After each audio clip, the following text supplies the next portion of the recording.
Keluarga Baim Wong memang tengah berbahagia menyambut kehadiran buah hati Kenzo El Drago Wong. Namun, di tengah senyum sumringah, ada sebuah masalah yang tengah dihadapi. Bermula saat Baim menegur seorang kakek lantaran merasa diikuti dan dipepet, siapa sangka aksinya lantas viral di media sosial. Sang kakek yang bernama Suhut itu pun kini jadi pusat perhatian. Menilik lebih dalam keseharian kakek Suhut, pria berusia 70 tahun yang bersih tegang dengan Baim, tetangga kakek Suhut pun menguak hal mengejutkan. Benarkah ada pengakuan kakek Suhut yang tidak sesuai kesehariannya?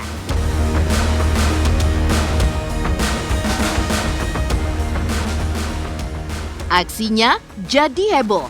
Baim lantas membuat klarifikasi. Persoalan tidak kunjung mereda. Baim Wong pun kembali membuat video klarifikasi yang jauh lebih lengkap. Bahkan dalam caption unggahannya di media sosial, Baim juga menyampaikan permintaan maaf kepada kakek Suhut dan menyatakan keinginannya untuk bertemu. Lantas, bagaimana tanggapan kakek Suhut atas keinginan Baim? Nasi sudah menjadi bubur. Kini Baim Wong mau tidak mau merasakan dampak dari kejadian dirinya dengan kakek Suhut. Diduga dari kasus tersebut, channel Baim Wong kehilangan banyak subscriber. Lantas, seperti apa tanggapan Roy Suryo atas kejadian tersebut?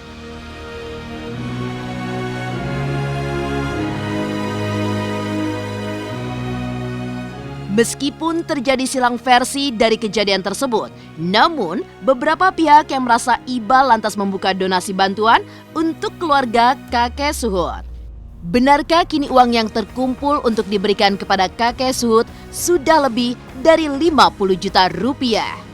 Pemirsa Intens Investigasi, jangan lupa untuk like, subscribe, dan juga share channel YouTube ini.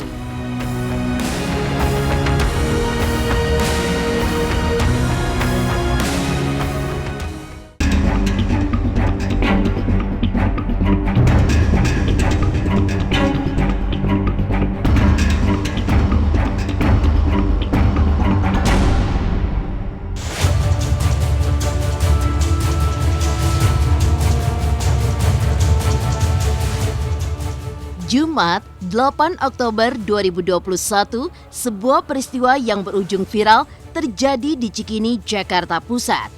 Artis sekaligus konten kreator Baim Wong menegur seorang kakek berusia 70 tahun bernama Suhut.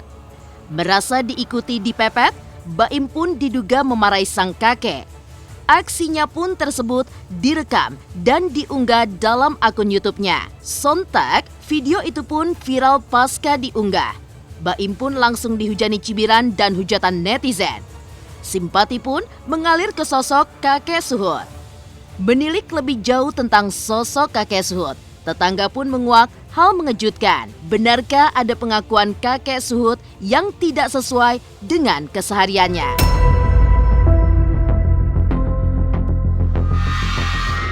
Kalau dari pihak bapak ini ya memang cukup kasihan juga sih ya kalau dari saya, cuman kalau dari kesehariannya agak sedikit berbeda gitu. Berbeda ya. aja dari Beda apa aja. yang dia omongin itu, yang saya nggak suka mungkin dari warga ya, yang dia bilang katanya dengerin ngaji, dengerin salawat gitu. Maksudnya jangan hal seperti itu dimasukin ke media gitu.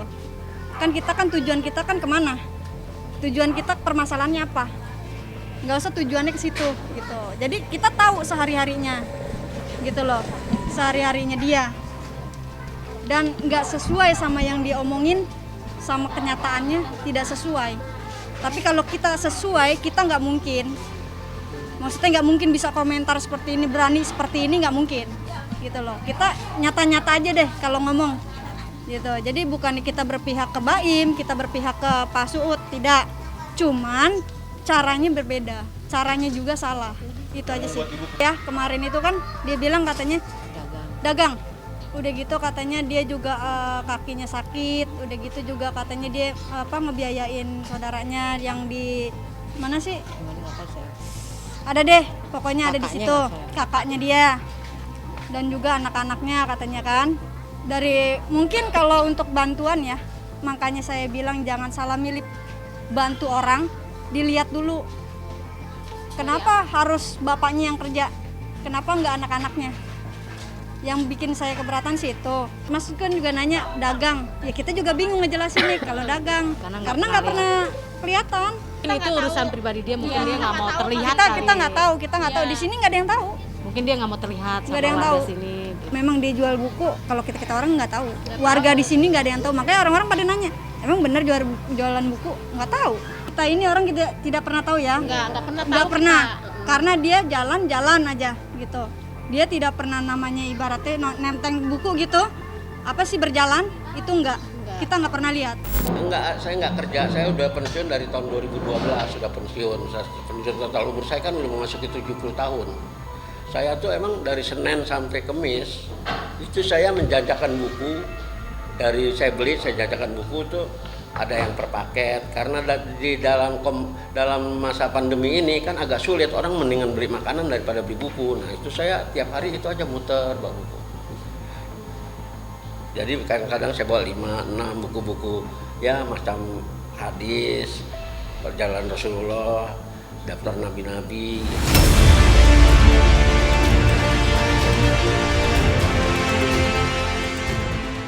Diketahui kakek Suhut mempunyai 3 orang anak berusia 39, 37, dan 35 tahun. Sontak membuat publik kian bertanya-tanya. Mengapa kakek tersebut masih bekerja di usianya yang telah senja? Tak hanya membongkar hal mengejutkan tentang keseharian kakek Suhut, lagi-lagi tetangga dan pengurus RT pun angkat bicara terkait kejadian tersebut. Melihat data warga yang tercantum di rukun warga, terkuak kondisi perekonomian keluarga kakek Suhut. Benarkah kakek Suhut bukan termasuk warga kekurangan?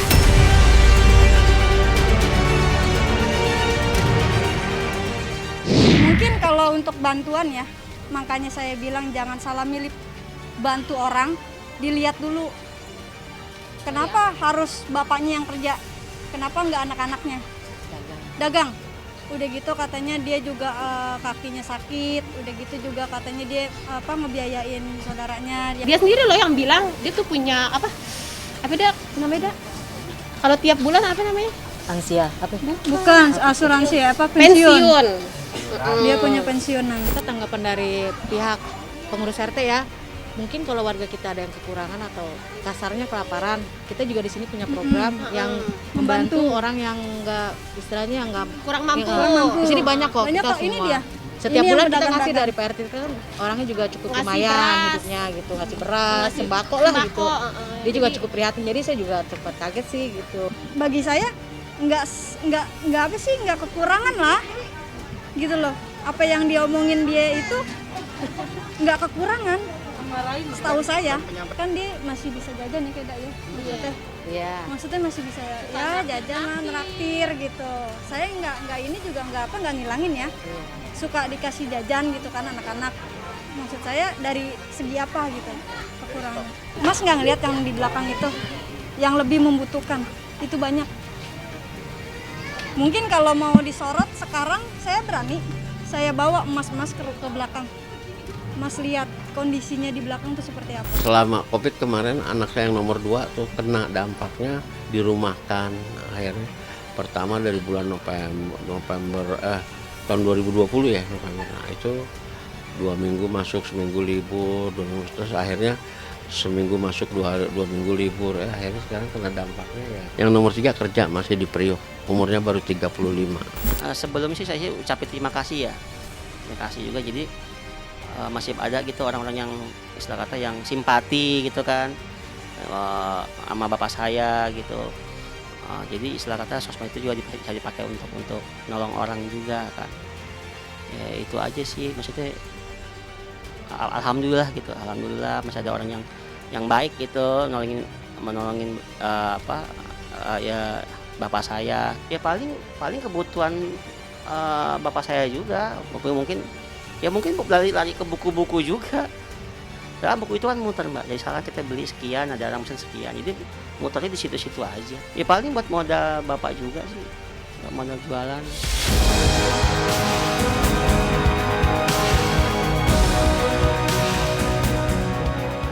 Pasca viral, sosok kakek Suhut pun jadi perhatian. Tetangga pun membongkar hal mengejutkan tentang kakek Suhut. Baim Wong menyampaikan permintaan maaf dan ingin bertemu. Bagaimana tanggapan kakek Suhut? Pemirsa Intens Investigasi, jangan lupa untuk like, subscribe, dan juga share channel YouTube ini.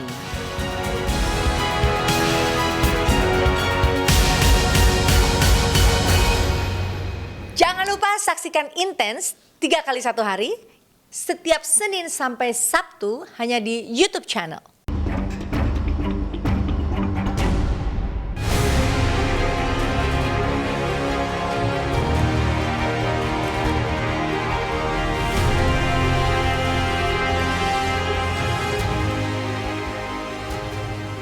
Nasi sudah menjadi bubur. Apa yang telah diucap tidak lagi dapat ditarik. Kejadian tersebut tentu membawa dampak bagi kedua belah pihak. Bagi keluarga kakek Suhut, perkataan tersebut memang sulit diterima dan meninggalkan sakit hati. Kendati demikian, akhirnya Baim Wong pun menyampaikan permintaan maafnya dan keinginan untuk bertemu kakek Suhut secara langsung. Di akun medsosnya, Baim pun menulis, "Maaf untuk kesalahan saya. Untuk kakek Suhut, seharusnya saya bisa lebih sopan. Banyak belajar saya. Kalau memang diizinkan, insya Allah nanti kalau bisa, saya mau ketemu untuk bilang langsung. Sekali lagi, maaf Pak." Lantas seperti apa kakek Suhut menanggapi kabar serta itikat baik Baim? Kok begini ya, saya lihat baik di luar, enak gitu ya, kok kenapa Pak Baim jadi begitu ya? Saya juga heran gitu, mungkin dia ada masalah, itu aja Pak. Mungkin ada masalah jadi dia nggak fokus ya, goyang gitu. Sakit lah Pak, ada perasaan sakit, kesel, dongkol ya, tapi saya mau bilang apa? Itu kan hak dia punya uang, kalau saya kan orang kecil, mana mungkin. Wah itu lagi saya tunggu, katanya sih dengar-dengar dia mau minta maaf. Nggak tahu saya ya alhamdulillah. Pintu saya selalu terbuka. Namanya orang maaf, Allah aja pemaaf, apalagi manusia mesti maafkan sesama. Iya jangan di media, kalau dia mau minta langsung silakan ya Pak ya. Namanya manusia, saya terima apa adanya.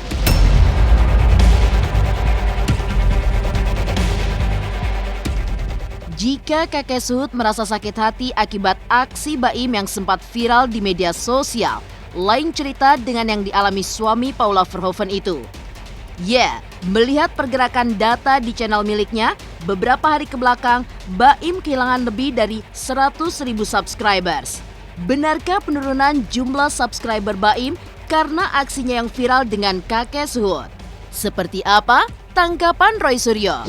Inilah era dunia digital sekarang, era sosmed sekarang. Jadi artinya sosial media itu bisa digunakan seperti pisau, dua ujung ya gitu. Ujungnya bisa positif, ujungnya bisa negatif. Ya, seperti yang barusan dialami oleh Baim Wong kepada seorang kakek-kakek bernama Suhut ini. Ya, gitu. Jadi artinya adegannya adalah sebenarnya itu suatu peristiwa biasa. Jadi artinya ada kakek-kakek yang mungkin membutuhkan perhatian sesama umat manusia dan itu lumrah. Dan sesama manusia kita harus saling tolong-menolong. Cuman kemudian karena Baim ini ya seorang YouTuber juga, di mana saja dia direkam dan kemudian kejadian itu juga dia rekam ya. Dan sebenarnya disinilah poin kritisnya. Artinya ketika dia merekam kejadian itu, kemudian dia melihatnya, di situ sebenarnya dia bisa mempertimbangkan banyak hal. Layakkah ini jarimu juga harimaumu? Karena sebenarnya ketika dia marah itu, mungkin kalau dia langsung saat itu juga menyesal ya. Kemudian dia mengetahui kejadiannya dan dia kemudian insaf atau dia malah berbuat kebaikan kepada yang bersangkutan, kemudian itu yang diupload. Nah, tentu perspektifnya akan beda. Citra dari seseorang bisa yang tadinya kemudian itu citranya baik atau disukai banyak orang.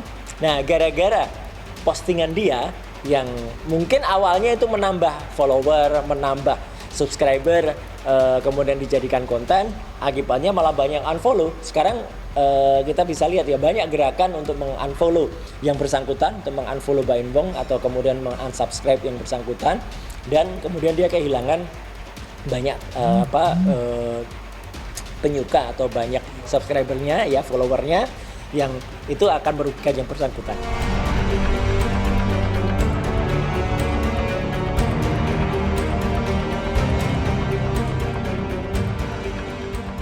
Baim pun akhirnya minta maaf dan mengungkapkan keinginannya untuk bertemu langsung dengan kakek Suhut.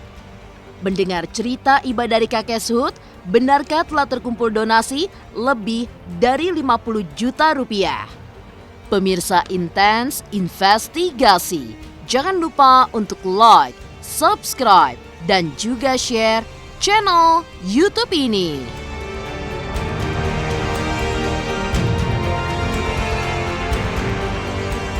Halo, salam Hotman Paris. Jangan lupa saksikan terus Intens Investigasi Senin sampai Sabtu. Jangan lupa like, share, dan subscribe. Salam Hotman Paris.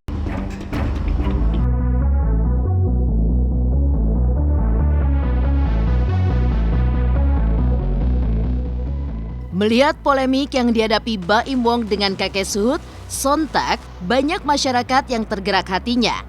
Merasa tak tega dengan apa yang dilakukan Baim kepada kakek Suhut, simpati pun mengalir kepada kakek Suhut. Sebuah yayasan lantas menggelar donasi terbuka untuk membantu keluarga kakek Suhut. Tercatat, hingga saat ini donasi yang telah ditutup itu mencapai 50 juta rupiah dan akan disalurkan untuk kakek Suhut. Jadi Bapak itu kan kita bisa lihat video yang udah beredar dong ya kan. Nah, Bapak itu meminta ya kan, meminta untuk Bang Baim itu melihat nih, Mbak saya itu lagi jualan gitu kan. Siapa tahu Bang Baim itu memberi atau membeli gitu kan. Dan ternyata mungkin tanggapan Bang Baim itu beda. Kita juga meminta izin untuk open donasi ke pihak keluarga gitu kan.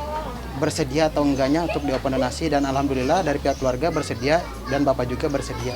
Saat ini sih dari hari Senin sampai hari ini nih, hari Rabu kita close, udah terkumpul itu 50 jutaan. 50 juta dan insya Allah nanti 1 atau 2 hari lagi kita akan kasih ke Bapak.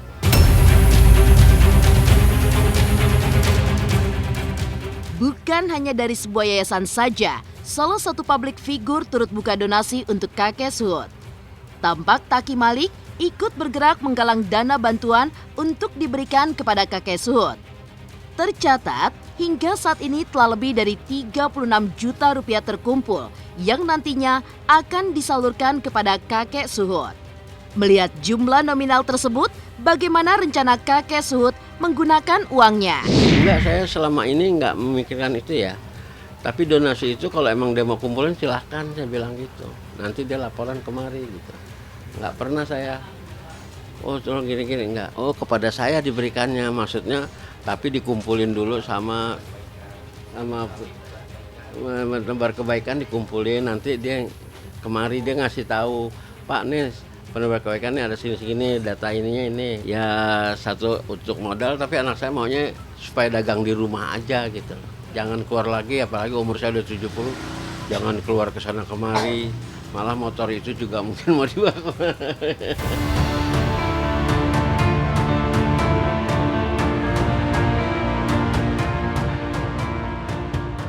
Demikian pemirsa, kabar terkini, terpercaya, dan teraktual yang kami hadirkan hari ini. Saksikan terus Intens Investigasi setiap hari Senin sampai dengan Sabtu yang tayang 3 kali sehari, yaitu pada pukul 11 siang, 3 sore, dan 7 malam, tentunya hanya di YouTube channel. Dan pastikan jangan lupa untuk like, subscribe, share, dan juga komen channel Intens Investigasi.